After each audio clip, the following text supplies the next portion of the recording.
peça de teatro com Virgílio Castelo, um livro de contos tradicionais, um filme sobre dois irmãos separados à nascença e a música de Todd Trips fazem o ensaio geral desta noite. Fique para ouvir os próximos minutos.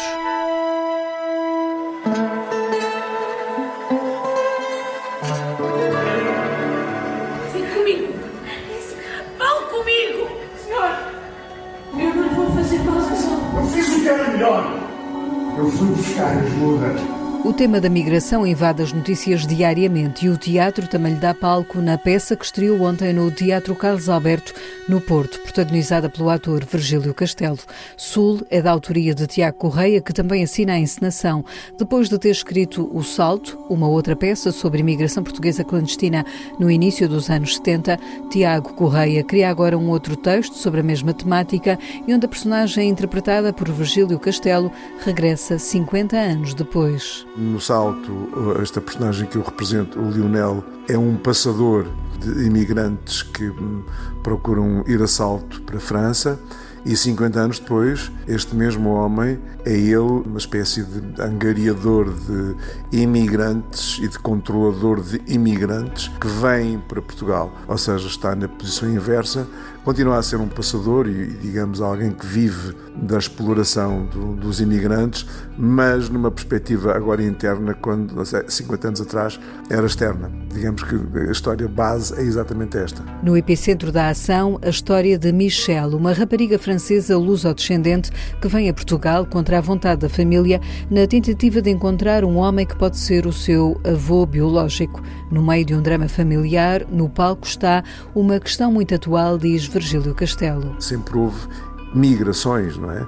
No nosso caso português, antes de irmos para a França, para a Alemanha e para o Luxemburgo nos anos 60, no século passado íamos para o Brasil, nos anos 40 ou 50 ia-se para a África. A América, os Estados Unidos da América foram feitos por imigrantes. Portanto, sempre houve uma ideia de que a imigração é uma espécie de consequência e necessidade, o que hoje em dia alterou, enfim, do meu ponto de vista, o paradigma da aceitação da imigração como um fenómeno natural do contacto entre os povos é a questão da religião e que causa alguma rejeição que não se pôs noutras alturas. Hoje em dia, essa questão da integração está posta em causa, há uma reivindicação de não integração e isso causa problemas. Causa problemas tanto a quem não se quer integrar como a quem quer que os outros se integrem. A peça Sul conta com a interpretação de Francisca Sobrinho e Francisco Pereira de Almeida, além da personagem de Virgílio Castelo. O problema que se põe a este homem é até que ponto os princípios e o caráter se mantêm em função da necessidade. Porque é também uma questão transversal à imigração, de um modo geral, não é? Até que ponto o que deve prevalecer são os princípios ou se a necessidade leva a que se ponham de parte os princípios, isto tanto para quem acolhe como para quem quer entrar, não é? E acho que isso está presente na peça, e não tem uma resposta, obviamente, e julgo que põe o espectador a pensar sobre qual é que será para cada um de nós a atitude correta. Poderá ver Sul no Teatro Carlos Alberto, no Porto, até 16 de março. Tenez, large.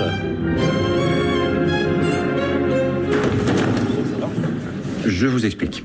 Il y a 15 jours, j'ai appris que j'avais une leucémie. Ah merde. Oui. Chega na próxima semana às salas de cinema o filme Siga a Banda, do realizador francês Emmanuel Courcol, protagonizada por Benjamin Lavernet, da Comédie Française, e Pierre Lotin. O filme conta a história de dois irmãos separados à nascença e que em comum têm o dote pela música. Em entrevista ao ensaio geral ao jornalista André Rodrigues, o realizador explica como o filme quer pôr em evidência como uma decisão pode alterar o curso das nossas vidas. L'idée centrale du film, c'est de pouvoir confronter des milieux. A ideia central do filme é poder confrontar os meios sociais através de meios musicais muito opostos, muito distantes. Essa era a grande ideia através da história íntima de dois irmãos. Portanto, é um filme que fala da sociedade através das práticas musicais e de como os círculos sociais estão compartimentados entre culturas.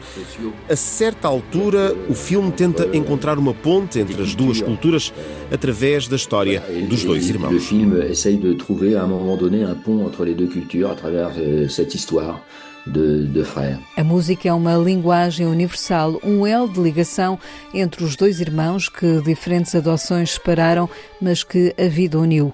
Um é maestro de uma grande orquestra, o outro toca numa fanfarra, mas, indica o realizador, os dois mundos são precisos à cultura. Il n'y a pas de différence dans l'amour de la musique. Não há diferenças no amor pela música. Há diferenças musicais no repertório, diferenças no nível musical, mas não há diferença no amor pela música e não há julgamento sobre o valor da música. E acho que esse foi um dos desafios do filme. Em todos os momentos, quisemos ter a certeza de que podíamos realmente respeitar os personagens através das suas práticas musicais. É obviamente muito diferente no caso da música clássica, das grandes orquestras sinfónicas. Há uma busca da perfeição musical, uma exigência que está presente em todos os momentos do trabalho. Numa fanfarra popular de amadores, o prazer da música está também intimamente ligado ao prazer de estarem juntos, de partilharem momentos juntos, de viverem juntos. Mas eu diria que as duas coisas são completamente respeitáveis e complementares. Precisamos de uma elite, seja qual for a arte, mas também precisamos do mundo das práticas amadoras. E isso é verdade para todas as artes. Le monde amateur, le monde des pratiques amateurs, que ce soit, ça c'est vrai pour tous les arts. Et ça fait combien de temps que tu joues du trombone? Tu sais, ici c'est fanfare ou foot. Hein. Notre chef nous a plaqué lâchement. Mais vous avez pas un remplaçant? Siga a Banda é um filme divertido, cheio de emoção e onde o espectador é colocado perante as tensões da vida. On essaye, à l'écriture, on a essayé d'être justement, je dirais, dans le fil de la vie. Et la vie est faite de tous ces moments-là. Quando escrevemos, tentamos refletir o fio da vida. E a vida é feita de todos estes momentos. Misturar o drama com a comédia é algo que acontece naturalmente. Por exemplo, a sequência em que no início do filme o Thibaut vem pedir ao irmão que ele não conhece nem nunca viu, que lhe doa medula óssea. Isso é simultaneamente dramático e completamente cómico, porque é evidente um enorme choque emocional e cultural que conduz inevitavelmente à comédia. E, no entanto, os riscos são absolutamente elevados. É isso. Acho que a história que contamos traz a sua própria carga dramática e momentos de comédia, momentos mais leves e até mal entendidos. Aquilo a que chamamos as molas cómicas, que são sempre usadas no cinema. O meu objetivo era levar o espectador nessa viagem, passando constantemente de uma emoção para a outra. Mas, no final, é um filme bastante duro, é terrível. Eu não queria deprimir as pessoas, porque a vida também é feita de esperança. Je voulais pas faire un film totalement déprimant. Et que la vie est toujours faite aussi d'espoir. E há esperança neste filme, que é protagonizado por atores escolhidos à medida, até porque são conhecedores do universo da música. Déjà pour un des rôles, pour le rôle de Jimmy, donc Pierre Lotin. Para o papel do Jimmy, para o Pierre Lotin, eu sabia que ele era músico, é um pianista autodidata, muito bom, e já tinha filmado com ele no meu filme anterior. E o papel foi escrito para ele. Quanto ao Benjamin Laverne, aconteceu que ele correspondia perfeitamente à visão que pretendíamos. Ele também era autodidata, portanto, não são músicos com formação académica, mas têm uma verdadeira sensibilidade musical, um ouvido muito bom e praticam música. O Benjamin toca guitarra baixo, toca percussão, e neste momento está a fazer um musical. Então é isso. Eu queria mesmo que os atores fossem muito credíveis como músicos. Pierre Lotin trabalhou também no trombone, ele é bastante talentoso e conseguiu muito rapidamente tirar um som decente do seu trombone. E o Benjamin também trabalhou muito na direção de orquestra. Todas as reações que recebi do mundo das orquestras sinfónicas e da música clássica são muito elogiosas nesse sentido e dizem: para nós ele é um maestro, nós acreditamos nele. Isso é muito importante para o cinema. Mesmo para os outros papéis, nós contratamos atores profissionais, mas que são todos músicos. Escolhi-os exatamente porque eram músicos e podiam tocar com a orquestra, pelo que se criou imediatamente uma verdadeira família musical. E isso foi muito importante para a credibilidade do filme. Mais qui sont tous musiciens. Et donc ça crée tout de suite une vraie famille musicale. Et c'était très important pour le crédit du film. Siga a Banda é um filme de Emmanuel Courcol que chega às salas de cinema na próxima quinta-feira com o apoio da Renascença.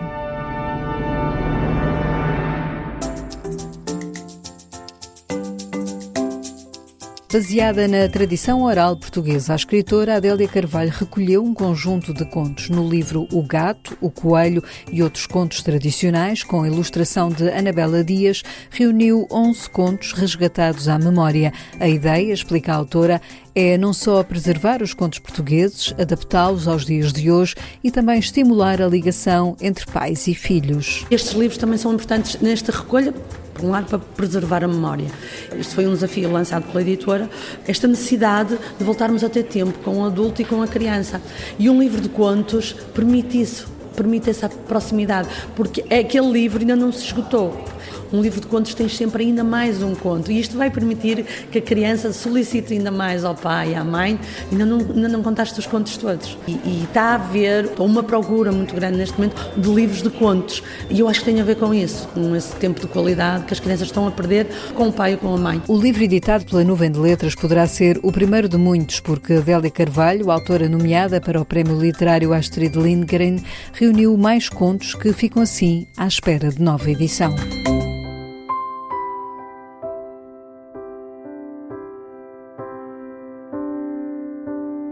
No ensaio geral, Guilherme de Oliveira Martins, o nosso colaborador do Centro Nacional de Cultura, elege como destaque outro livro acabado de sair. Aconselho vivamente a leitura de Melancolia, Tristeza e Cura da Alma no Renascimento Português, da autoria de Adelino Cardoso, Hélder Macedo e Maria Filomena Mulder. O ponto de partida é da autoria do judeu português exilado Filipe Elias Montalto, em 1614, Arquipatologia, um conjunto de tratados clínicos sobre os mecanismos da mente, escrito em latim e só há pouco traduzido para português. A melancolia, como forma agravada de tristeza, tem uma importância grande para 3 autores portugueses dos séculos XIV e XVI, Dom Duarte, Bernardino Ribeiro e Francisco Sá de Miranda. Outros houve que interessa considerar, como o próprio Camões, que, segundo os seus biógrafos, tendo sido na conversação muito fácil, alegre e dizidor, já sobre a idade deu algo tanto em melancólico. Além de Francisco Rodrigues Lobo, cuja Corte na Aldeia é uma ampla meditação sobre a melancolia projetada na coletividade nacional. Dom Duarte faz uma análise primeira do humor melancólico de que ele próprio padeceu e do modo como se curou. Como diz na dedicatória do Leal Conselheiro, o entendimento é a nossa virtude muito principal. Recuperou o gosto de viver e ficou perfeitamente são, como se tal sentimento nunca fora tocado, e mesmo sentindo-se na naturalidade, ficou através desse penoso processo mais lento do que era antes. E ao lermos Bernardino e Sá de Miranda, descobrimos 2 poemas. Entre mim mesmo e mim não sei que se levantou, que tão inimigo sou. E o célebre comigo me desavio, sou posto em todo o perigo, não posso viver comigo, nem posso fugir de mim. São belas análises de Adelino Cardoso, Hélder Macedo e Maria Filomena Mulder que nos permitem compreender o Conselho de Montalto. Evitem a ira, a tristeza e os desgostos, orientem a vida para a alegria e a tranquilidade de ânimo.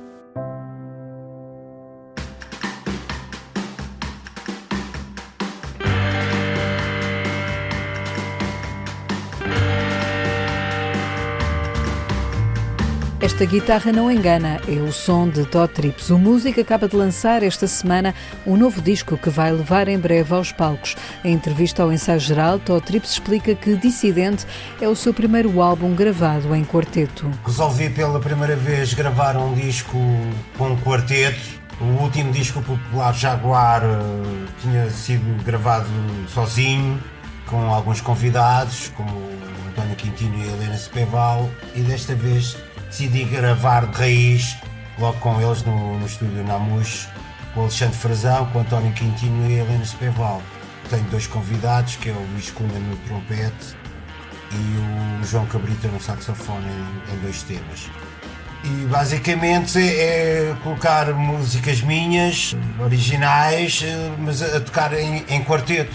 E também queria que este disco tivesse um lado mais jazzy, o anterior. Todd Trips diz que continua numa permanente inquietação quando pega na guitarra e Dissidente é não só o nome do disco, mas também a sua forma de estar na vida e na música. A música, desde miúdo, desde teenager, comecei a ouvir música e a música teve um papel importante na minha vida nesse aspecto de dissidência em relação a muitas coisas, ou seja, a música deu-me a oportunidade de conhecer pessoas de vários géneros, de várias culturas, de várias cores, de vários pensamentos, de várias religiões, e à conta da música, pelo menos não me deixei levar na lama que passa à nossa frente todos os dias, nessa lama antidemocrática.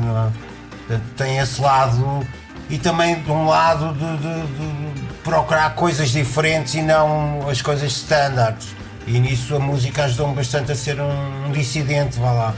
Não só na música, na indústria discográfica, como na vida, não é? Todd Trips olha para o mundo em seu redor e mostra-se preocupado com a atualidade mundial. São uns tempos bastante escuros, não é? Principalmente preocupa-me mais, eu já tenho uma certa idade, mas o que me preocupa mais é a geração dos meus filhos e a malta mais nova, não é? Vai ficar aqui, que eu gostava que o mundo fosse um lugar melhor para eles.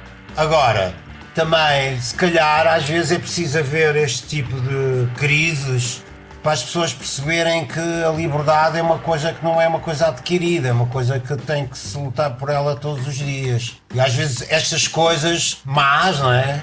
Criam, como um amigo meu dizia, é para as pessoas abrirem a pestana. Juntamente com Pedro Gonçalves, Todd Trips deu corpo aos lendários Dead Combo. Agora diz que toca também para aqueles que já cá não estão, mas reconhece que a sua identidade musical permanece viva. Procuro sempre conhecer outras formas de tocar guitarra, com outras afinações, mas acho que tenho a minha identidade, a minha pegada como guitarrista. Continuo a ter essa identidade, por exemplo, neste disco. Acho que alguém que ouça este disco percebe que é o Todd Trips, que era dos Dead Combo, que toca guitarra neste disco. Pedro como músico, como companheiro, como camarada, como amigo, não é? É lógico que sinto a ausência do Pedro.